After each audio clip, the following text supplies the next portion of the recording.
Город Замощ изначально задумывался как идеальный город и стал настоящей жемчужиной польского ренессанса.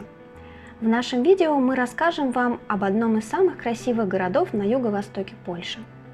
Вы узнаете, почему мы выбрали для визита одним из первых именно этот город, сколько времени заняло путешествие, где мы остановились, на что здесь можно и нужно посмотреть, а также что попробовать из еды и напитков.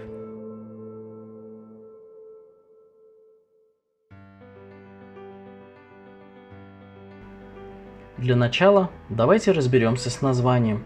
В русском языке название города пишется как Замость.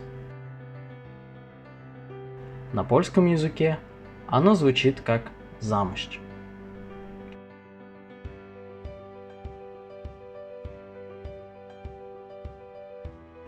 О городе Замощ впервые я услышал от коллеги на работе.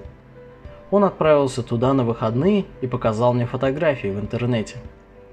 С того времени Замощ был в нашем списке для посещения, а вид его ратуши и камениц на центральной площади прочно закрепился в памяти.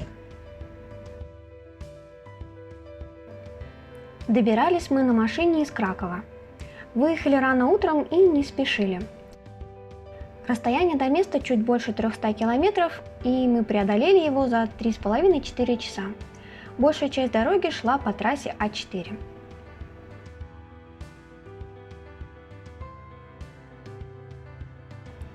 В Замощи для выбора много отелей и хостелов, различающихся по цене, уровню сервиса и месторасположению. В наших планах было ознакомление только с историческим центром города, так что мы выбрали отель Хотель 77. Рекомендуем. Вежливые и очень радушные хозяева, бесплатная парковка перед отелем, отличный номер и главная площадь всего в 3 минутах ходьбы. Сразу скажем, что на знакомство с городом в общем достаточно одного дня, поскольку исторический центр очень компактный. При желании его можно обойти за 3-4 часа, но мы любим наслаждаться атмосферой мест, которые посещаем, уделяем внимание деталям, а не просто ставим галочки в чек-листе. К тому же отдых с ребенком накладывает свои ограничения на дальность и продолжительность переходов. Мы провели здесь 2 дня, и когда пришло время уезжать, то решили сюда как-нибудь вернуться. Первым делом мы отправились на центральную площадь, чтобы воочию увидеть здание ратуши и каменицы. Это волшебный момент, когда мечта осуществляется, и то место, которое ты видел на фотографиях и о котором думал больше года, предстает перед тобой вживую. Ранним утром на площади почти не было людей, и в лучах солнца архитектура исторического центра города предстала перед нами во всей своей красоте.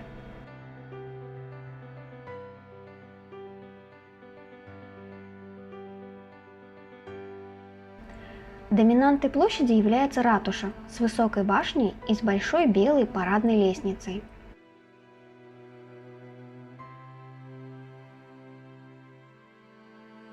Справа от ратуши располагаются 5 разноцветных камениц с барельефами. Раньше в домах на рыночной площади жили знатные и богатые люди города – придворные, купцы, профессора.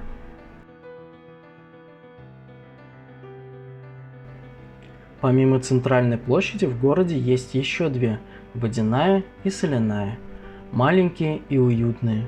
Летом здесь работают фонтаны, которые, судя по отзывам, особенно хорошо выглядят в темное время суток. К сожалению, в наш приезд они не работали, но и без них обе площади выглядят очень мило. Все рестораны на площади туристические, и во всех, где мы были, вкусно. Почти у всех ресторанов имеются террасы и есть возможность трапезничать с видом на красивую ратушу. Хотим отметить ресторан «Богема» на рыночной площади.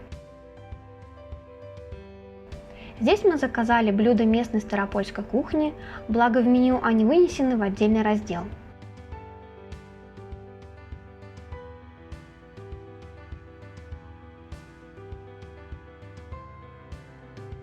Из напитков есть сорта местного пива, одно из которых необычного зеленого цвета. Очень атмосферный ресторан, вкусная еда и внимательный персонал. Далее мы пошли посмотреть на один из самых красивых соборов в Польше – Кафедральный собор Воскресения Христова и Апостола Святого Фомы, построенный в 1598 году.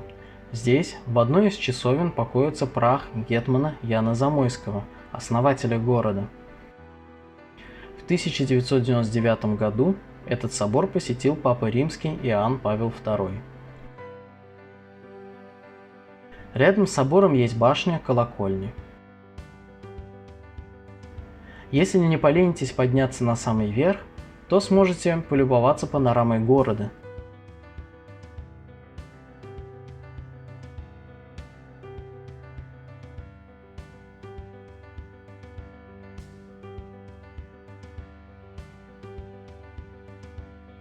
Это действительно стоит сделать, тем более, что пока вы будете подниматься, сможете увидеть огромные колокола.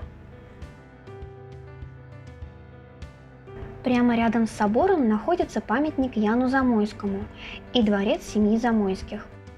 На удивление, по сравнению с остальными зданиями в городе, дворец выглядит очень скромно. Чуть дальше располагается городской парк. Он довольно большой, и чтобы обойти его весь, может потребоваться много времени. На такой случай в городе есть прокат велосипедов. Велосипедистов мы видели очень много, люди катались целыми семьями и большими компаниями.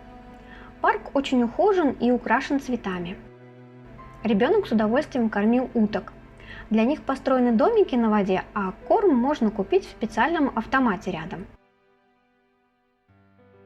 Эти пруды не совсем обычные. Некогда они были оборонительными рвами города. Кстати, об обороне. Более 100 лет город выдерживал вражеские осады, и в этом ему помогали мощные фортификационные сооружения. Многие из них были упразднены, но потом некоторые фрагменты восстановлены. Чтобы увидеть их во всей красе, вам нужно пройти по туннелю в стене, затем повернуть налево, и перед вами предстанут стены крепости Замощ. Несмотря на то, что эта крепостная стена восстановленная, смотрится она исторично и впечатляюще. Неподалеку располагается 7-й бастион. Это фортификация 19 века. Здесь есть возможность пострелять из лука и даже пушки, купить сувениры, но возможно так только в выходные или праздники. Наверху бастиона располагается небольшая смотровая площадка с пушками, с которой открывается вид на город. Вход туда платный, можно взять экскурсию с гидом и по стенам бастиона. Смотровая площадка маленькая, но уютная.